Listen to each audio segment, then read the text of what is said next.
តវ័យស្រីចាក់ចោលបងក្នុងបេះដូងបងរលីខ្លាចជាផែផងហើយបងមិនអាចរស់គ្មានអូនឡើយជីវិតបងតទេស្អា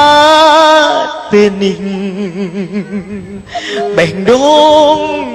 បែកប្រេងស្ទើរឈួតវងវែងទៅហើយហួលវិញអូនអើ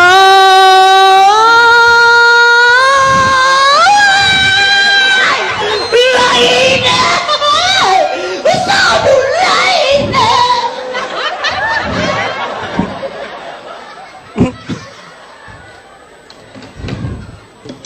អីណូ ឥ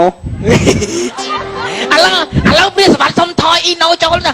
ចាញ់ទុកឲ្យអីណូ ណាតា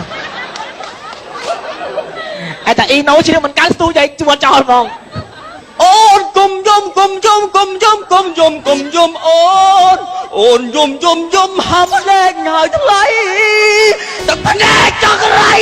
អូនស្រីសាវ៉ាបត់ស្នេហ៍ហើយចូលបងហើយ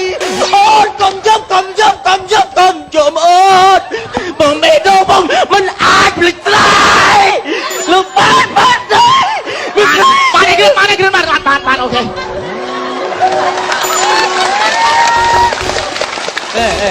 បាទនេះមកណែសូមផ្ញើជូនទៅដល់ពុកម៉ែបងប្អូនទាំងអស់បាទដែលមិនបានស្ដាប់ តន់អស់ហើយណា លាក់ទៅបាទបាទនេះដែរចាំជួតែក្រោយទៀតបាទអត់ទៅនេះបាននេះគឺថាអត់កើតទេទុបសាមញ្ញអញស្ដាប់បាត់អ៊ីណូហ្នឹងធ្វើអញទៅទិញពីពេទ្យភ័យរៀកណូមនុស្ស អែដាក់ថែមកាយវិការផងកាយវិការគេអូនកុំយំ